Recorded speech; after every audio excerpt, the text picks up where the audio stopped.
sword fights, revenge, true love. It's all in this episode of Obi-Wan Kenobi, what we call in part 5.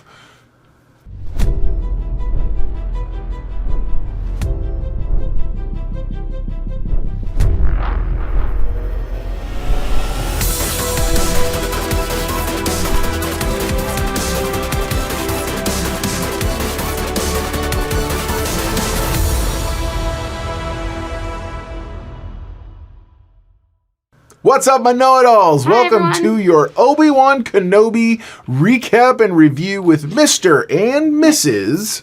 Know-it-all. So, this week's episode, fun little fact, about halfway through the episode, we have an internet shortage here at the house. So, unfortunately, we had to finish watching half the episode on my phone. It sounds amazing on your phone, sorry. No, it's I got the iPhone 13 Pro, so yeah. Anyways, and so... The other thing is, so there's not going to be any on-screen, because I want to get this edited and I want to get this out to you guys. So there's not going to be any on-screen images because I wasn't able to actually do any screen caps on my computer. So you're just getting us. And that's awesome. So I'm going to give a quick recap. Yeah. As much as I can remember without having pictures and references. Here we go. I do take notes, but I have ADD, and sometimes I get sucked into the episode. Shock of shocks. And so Well, like 20 minutes in the episode, he's taking notes. 20 minutes, half hour in. He's no longer taking notes. No, I'm like that. He relies on me for some reason. I'm like, I'm just staring, and then I look down. We're like 45 minutes in. I look down, and it literally it's like faded in. I'm like, dang it! It's rough, man. Anyway, so yeah, and we'll get all this stuff out to you guys. But so yeah, hopefully we can be as engaging as we need to be. But so this episode was actually. Compared to last week's episode, this episode was a masterpiece. It was very engaging. I said to you, I hate the show. And I said that because I went, this episode's so much better than last week's. So, it really was. And I guess I was looking for my favorite saying here is, I'm looking for that big thing. Sure. And while I don't feel I got that still. Right. It was still a really good episode. I gotta say, it was really good. I think I want to talk some technical too. Yeah. So the way they split that back flashback, not backflash, flashback.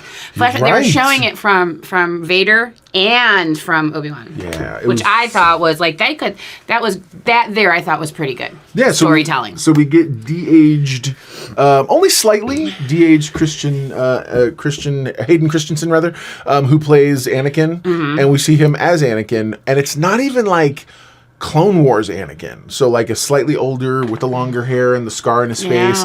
No, this is Padawan Anakin. This is episode 1 to the beginning of episode 2, Padawan Anakin. He looked chubbier because Hayden Christensen has obviously gotten a little stockier, and but other than that, I liked the parallels, like you said. Yeah. Mm-hmm. So this being the episode before the finale, penultimate episode.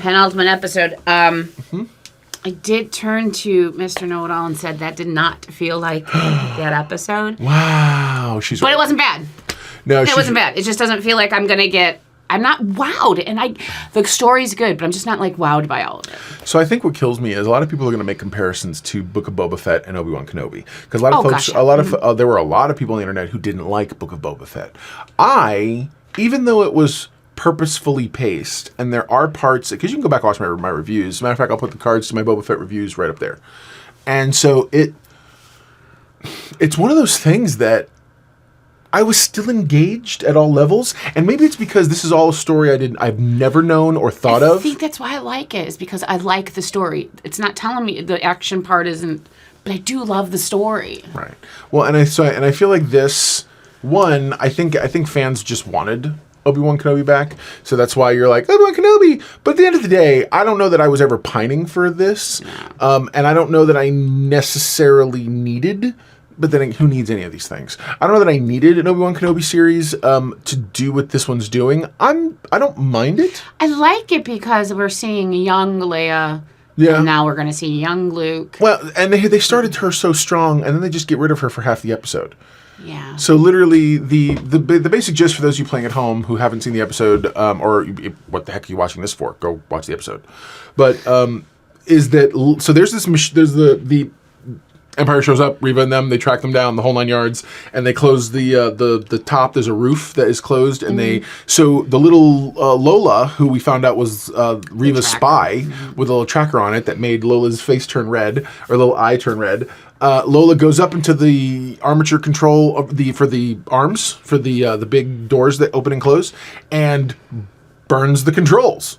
And so all of a sudden, Leia's like, the guy's like, I can't get up there and fix the thing. It's too small. And Leia just starts walking. And she's like, I got this. I'm going to need a ladder. And you're like... But what I thought was really cool is Obi-Wan's like, do what she says. Because I feel like he's like accepted the fact that this is a very bright child. He already knew that, but the acceptance of it from his blindness, from being so pushing everything from the Force down after what happened. Right. You know? So.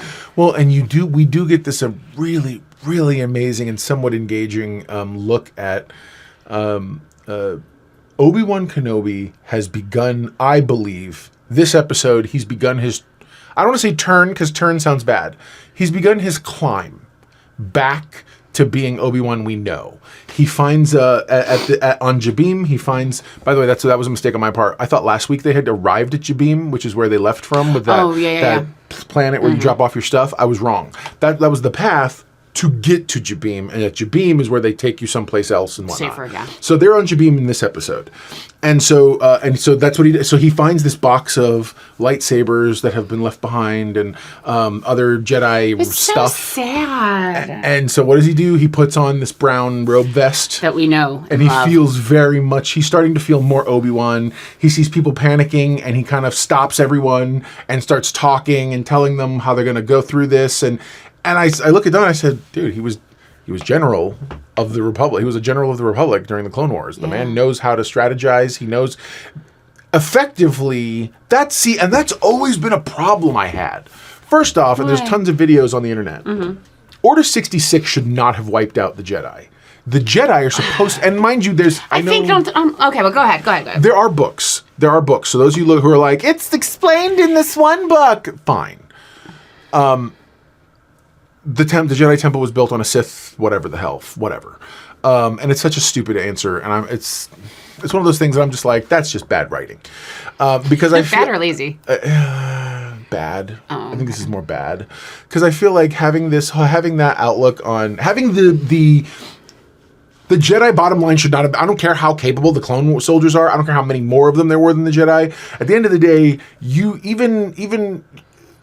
I refuse to believe the Sith were able to put the dark side over the entire galaxy. I'm sorry. I refuse to believe that. I think very much individually Jedi would have dealt with the scenario where they were. I think Ki-Adi-Mundi shouldn't have been ambushed. I feel like Yoda shouldn't have been ambushed. I feel like... Well, and Yoda wasn't. By the way, how Yoda handled it, that's how all the other Jedi should have been. Meaning when... oh, God, I can't remember her name. As I'm over here throwing names out there like, I know everything about Star Wars. The blue Twi'lek Jedi who is underneath those giant mushroom things and then all of a sudden gets attacked in Clone Wars and I'm sorry, in Episode 3, and I'm like, you telling me nothing? Did you remember Yoda standing there? He's looking over the battle on Kashyyyk, and then all of a sudden you see the two guys come up, and he goes. And just jumps up and does his thing and takes their heads. Does his Yoda thing. But the thing is like, nice. I love it. Is this there you go. There you go. There's my Yoda. Totally. And, but you know what I mean? Like all of a sudden his eyes are like, he knew, he felt something. Oh yeah. Okay. Anyway. So here and immediately everybody's like, okay. You know, even, the guy, gosh, I can't remember his name, and I don't have IMDb because I don't have that good of memory. Anyways, he's at my ADD's rough in the morning, and so and because I take ADD medication, I don't take it till after the show. So it's like, yeah, right now we're recording this at like 4 a.m. Yeah, but yeah, man. So I like that he's taking charge. I do too. I think we're starting to see the Obi-Wan that we know and love. It's the beginning of it. Yeah. And when he received the transmission. Yeah. From General Organa. Thank you. Yeah, Senator. Senator. At least I knew it was a senator. Yeah, Senator Organa. When he received that transmission, I think that's when his turn happened. Okay. Because when the general came up on the transmission, he had said, I haven't heard from you. You know, you've been too silent, even though we said silent. Sure. You've been too silent. It was more or less like, because then he told him, just go back to Tatooine and protect the boy, more or less.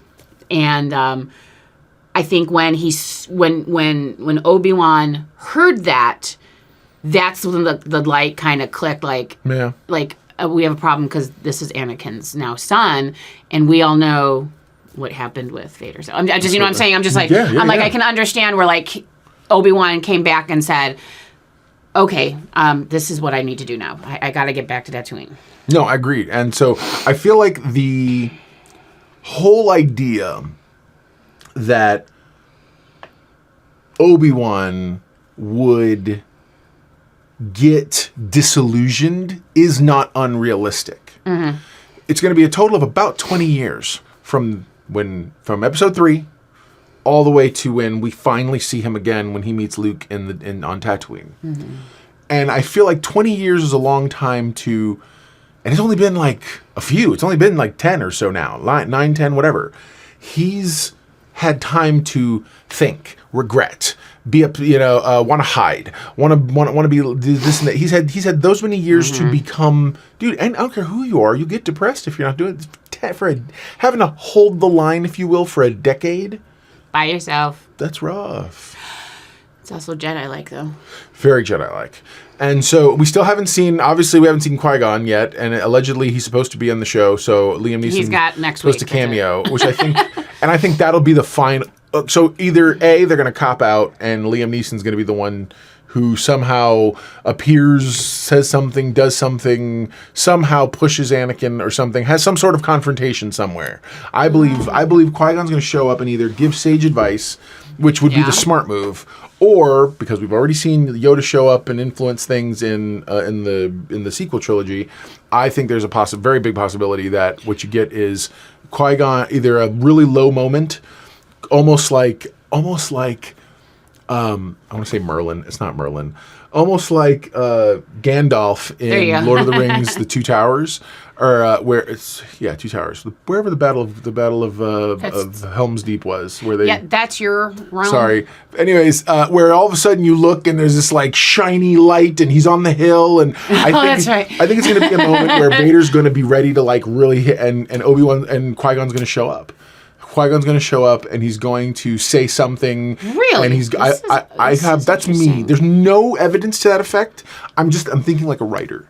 And I'm thinking like a writer and I'm trying to assimilate the fact that they're always trying to subvert our expectations. Yeah. Okay. So we all expected to see some lofty conversation by now between Qui-Gon and Obi-Wan, and I think what we're going to instead get is a quick cameo. He's going to show up, maybe distract Anakin long enough for them to get away. Something is going to end up happening. Remember when I said that I like this, but there's not all that action? Yeah. And then you mentioned Lord of the Rings. Yeah. I like Lord of the Rings. That is a great story. I do. Sure. I've watched them all. I'm going to watch them all again with you. Yeah. I think that's why I like Obi-Wan. There's not a lot of action, but I'm getting a whole lot of story. And the way my brain works is I've tried to piece this timeline. Like this story goes here, like I did with Mandalorian. This story goes here. Book of Boba Fett. This story goes here. Absolutely. That's been so much fun for me. So if we don't, I'll be disappointed if we don't get like this huge action-packed, finale next week. Right. But it was still a really good story, I think. No, and I have to say, I like the confrontation between Reva and Obi-Wan. I do too. Because that actually is like an aha moment, or yes, she's turned back to the light. I don't think she has it all. I think this is all very self-centered. I think she's very upset with Obi-Wan still. Yeah. And we saw what happened. That was the good thing about the episode. We learned that Reva and Anakin were face to face, and he let her survive for the most part. I mean, she was underneath the bodies. Then she felt them all and there were some folks out there who had been saying on the internet that they remember seeing a black girl in that original part 1 in the movie itself. In the show, how in part 1 they showed part 1 of Obi-Wan. they showed the little group of younglings with that one Jedi practicing, and then all hell broke loose. And then in the group, there's one black girl, and somebody had pointed that out, and on the internet. And so that's confirmed this episode that was her. I think I just misspoke right before you said that. Sure. I don't think she's looking for Obi-Wan anymore. Her revenge is definitely Vader, just in a different light than Vader's revenge for Obi-Wan. 100% agree. So absolutely, and I think it's really interesting because the dark side normally eats its own tail, meaning they're always that's literally the point. They like kill themselves. The point of the Sith is to only have survived by the strong of the will of the strength, and that's why you have a master and a pupil, and that's it. A master and an apprentice, and so I feel like you have her, but she has no designs on being a Sith. She just wants revenge, and so she's named High Inquisitor at the very beginning, at the outset of this episode, and so you're like, oh, okay, so she's going to flex a little bit, and then you have this part at the end, or toward the end, where Obi-Wan decides he needs to... Because remember, he's playing that chess game where he's seeing him and Anakin in a fight earlier when they were younger, and then he's also playing the same game today, and what are the bigger lessons that they learned in that moment. Yeah. And like you pointed out, he's having similar thoughts. Yeah, I think exactly, because they both went back to a scene where... Obi-Wan's even telling him your pride, your something, forgive me, is blinding. Your need to always to win, to prove yourself. Prove yourself. Thank you. The need to prove yourself is what's blinding him. There's nothing at this point, and I think that this form of Vader now that struck a nerve. Absolutely. Ugh, I can't speak. Yeah, no, it struck a nerve for sure. Yeah. Absolutely. Mm-hmm. And I think that he's but then you see well, anyway, so the Reva talks and she divulges her history with Obi-Wan, and Obi-Wan very much tries to use her and is like, hey, listen, are you going to let him, he's going to show up here, he's going to turn around and kill everybody, and because basically that's in essence, what happens is she gets mad, she cuts the lock that they've put in front of the door, and she kind of yanks him out, and then she catches him. So then what does she do? Send him in with 2 stormtroopers back inside. So, yeah. I do like that conversation that Reva and Obi-Wan had. Yeah. Convincing her at one point to, are you going to let all those people die this time again, like a repeat of what happened to her when she was a very young Padawan? Yeah. Well, and that's why she's like, look, go ahead. No, go ahead. Finish. I was going to change the subject. No, that's it. Okay. So what did you think? What was your impression when Reva saw the transmission about Tatooine? Oh, so, okay. Letting everybody in behind the curtain. I follow a few spoiler people on purpose. These are rumor people on Twitter and whatnot. So I've actually seen they said it was an early draft outline. Uh-huh. So I don't think it's 100% accurate, but in the early draft outline, it says Reva, everything so far has happened like it said, which is Obi-Wan was going to leave Tatooine, and that everything was going to be happening off of Tatooine. We were not getting the Tatooine series that we thought we were going to end up with. Right. Especially because you had the poster with Obi-Wan walking in the desert. Everyone just assumed... we're going to be there. Right. But we're not. Apparently we're going back for the last episode, I think. I think so, too. Or no, actually, I don't think so. I think it's heading towards there, but I don't think the final confrontations will be there, because Vader never goes back. He never goes back there, ever. Until You're much right. later. You're so right. So that means that at some point or another, I think, so in the spoiler thing, it says Reva goes back. And Reva finds Luke. And Reva, when Obi-Wan shows up, he comes back. After this is all done and the dust settles, he comes back, she faces him. And she says, and she's supposed to basically find out, similar to how, in Rebels, there's a thing where Darth Maul shows up and him and Obi-Wan have their last tussle. It's not major, but it's just what it is. And at some point, he discovers the same thing, and he's like, is he the one, or whatever else. And I think it's similar to that type of moment. That was actually then, I think, smart for how they wrote this in. If Reva's the one that goes back and like faces off with Obi-Wan, but it's not facing off. I think it's going to be a breaking point, a moment for her. Who is this? What is this? And he's going to be like, this is our hope. This is what we have. This is what we have. I have to watch him until he can come of age and become the blah, blah, blah, blah, blah, blah, blah. Right. And she's going to, I think because basically what we learned in this episode is she hasn't actually betrayed her. She's not betrayed the Jedi. She's following her own seeking revenge. You follow me? Yeah. Oh no, and I agree with you 100%. So she's got a point when she has she's probably will have a place then with Obi-Wan. Could be. I don't know. I think she's going to. I think that's worth it. I think if there is a small scuttle, sure.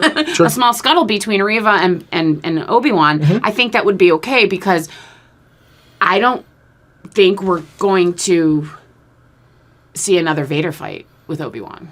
Really? I think we're done.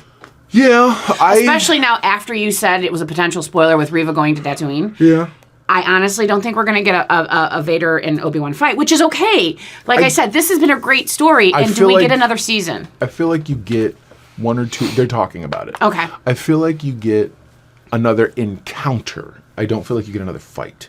I think we've seen all the fighting we're going to get. Yeah. I feel like Vader is going to... Remember? I think there's going to be that brief... There's going to be a confrontation of some kind, not a fight. Sure. And I think that's when Vader's going to do... I think Obi-Wan's going to try... Because here's the one thing they have not fulfilled yet. The line from the movies where Vader goes to Luke, Obi-Wan once thought like you do. When is that? When did that happen?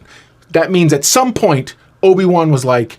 I feel the good in you. There's got to be, you can come back. You know what? I'm thinking that's what it was. This is going to be that moment. Okay. And that's when, and Anakin's going to say no and reject it. And that's when I think Anakin's going to go trying to strike him down. And that's when Qui-Gon's going to show up and be like, Anakin, blah, blah, blah, blah, and say something to him big and deep and make him, and it's going to be distraction. I think Anakin's not going to be swayed by Qui-Gon. He's going to be stalled by Qui-Gon. And that's how Obi-Wan gets away. And that's the last time. Huh? What if it's Reva and not Qui-Gon? Because I think Reva's going to be waiting for him. I think we're going to see the second storyline is Reva's going to head to Tatooine because she wants to know what the heck this is about. Yeah. She's going to go to Tatooine. Reva's going to be waiting. When he comes back, she's going to be waiting and he's going to think it's a confrontation. She's probably even going to light her lightsaber up just to get his attention, and she's going to be like, look, I don't really want to fight. I think I kind of like the way this whole Reva, the story is starting to go a little. It's like now a story of Obi-Wan and Reva. I feel like where we're at, and I like that. I do like that. Woke Star Wars haters, woke Star Wars haters are going to be people who claim that Star Wars is going woke or whatever stupid nonsense. They're all like, oh, they're baiting and switching us like Kevin Smith's Masters of the Universe. It's all going to end up being Reva's story, and I'm like, bro, we've spent every episode with Obi-Wan. I don't know what anybody's talking about. Like, I remember when you were telling me that because I watched Masters with you. Yeah, anybody who thought that, anybody who thinks that Moses Ingram is the star of the show, I'm sorry. Moses Ingram's just an excellent co-star. She's doing a wonderful job. Yeah. But this show is literally called Obi-Wan Kenobi. Okay, and I feel like I think that's going to be the encounter. I think you're going to get. Okay. He's going a different route. Obi-Wan's finally trying to reach Anakin in a way that he didn't do in the beginning. And I think that's going to be the final until we get to episode 4, when we have Luke rescuing Leia. I think it's going. I think that's the last. I kind of want to watch. Rogue One again because I feel like this is getting so close to that. I think once we're done with Obi-Wan, we should watch Rogue One. Absolutely. So we should keep talking some Star Wars, and that's what we'll do. Is we'll keep talking Star Wars. Maybe a new. Okay. We do so much. You do so much. I'm like, why don't we do a Star Wars talk Thursday or something? He does so much that I'm just like, all right, you can do what you want. I'll just jump in the seat when you're ready.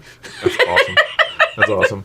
All right, well, no, but so there you go. Now you know. And if knowing is half the battle, you're halfway to being a know-it-all yourself. So what are the know-it-all indexes for this week? You first. 8.5. Really?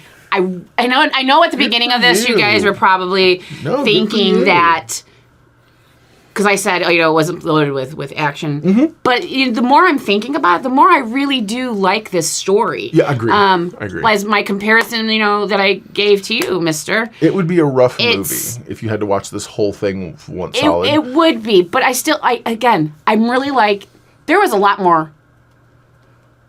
Maybe it's because all the pieces are falling together. I don't know. all I know is I really did like this episode. Yeah, this is I think one of the better episodes. Yeah, no, of course, and I think so too. I think we're starting to see more of an Obi-Wan that we want to see. I like the journey he's been on thus far.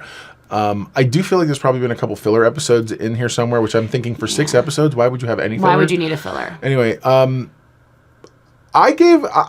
went as high as an 8. And I'm okay. Not that I don't like rounding or half numbers. It's totally fine. So that's me. So 8 out of 10 for me. Next week's episode will either make or break my rating for the entire series so far. Oh. And so we'll see what happens. Is that how we're going to do it? For me, it is. Because if we can score the episode and then score the... Yeah. Okay, I'm down for that. Yeah, we're going to do so next week we'll do our rating of part 6, and then we'll full on do the entire series rating as well. So, all right. Leave a comment below. Let us know what you thought about the episode yourself. We'd love to hear your thoughts and maybe answer some of your questions and whatnot. We're still working on putting together a plan for a live show of some sort, probably with Star Trek or some other thing like that. And Star Wars. And eventually with Star Wars as well. Do talking just, we're going to maybe call it Star Talks. That would be awesome. With Star Wars. Well, I know Neil deGrasse Tyson does Star Talk. He does, whatever. We'll figure it out, but never forget. Everyone loves a know-it-all. See you next week.